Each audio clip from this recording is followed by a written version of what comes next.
Hello, this is an emergency. I need your help.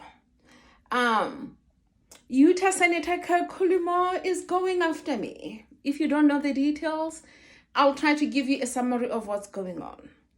But before I talk about Cullimore, I would like to let you know that I have found an attorney who's willing to represent me.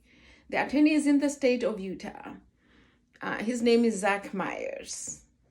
His retainer fee is $10,000. And he's willing to represent me in a situation I have with Cullimore.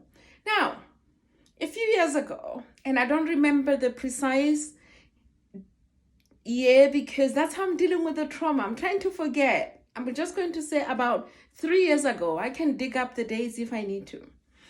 I came home close to midnight and my apartment was burglarized. And I was very terrified, with my PTSD. I couldn't even sleep there that night. I made a plan to move and leave this property.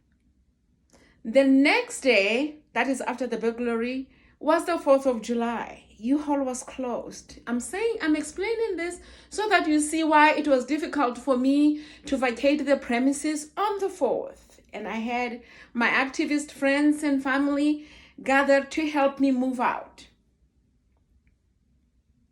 I notified the landlord. There were also snakes sleeping beneath my bedroom window. The landlord refused to take care of this and said it was nature. I have PTSD.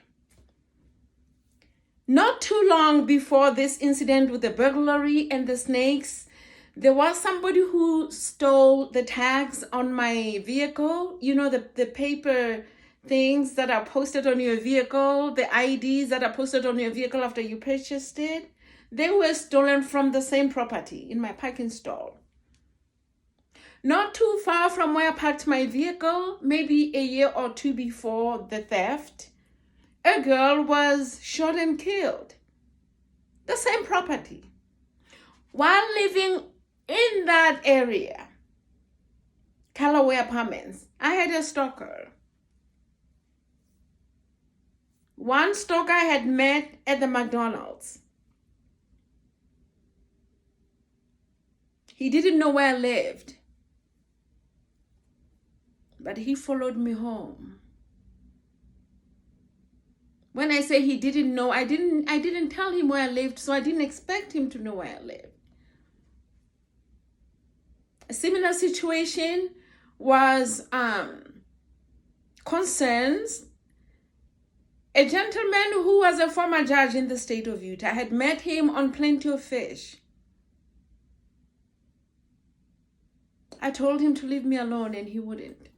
I left that area after the burglary because that was the breaking point. After I left Callaway Apartments, I tried to rent an apartment, and I learned when I tried to rent one of the places in the area that Cullimore had blasted me. Might as well. Had blacklisted me. I didn't have a place to live. I'm not going to go into the details of how I managed to have some form of a dwelling. But I had to live in a mortuary. And I don't take that lightly because I thank my friends who let me live in their mortuary.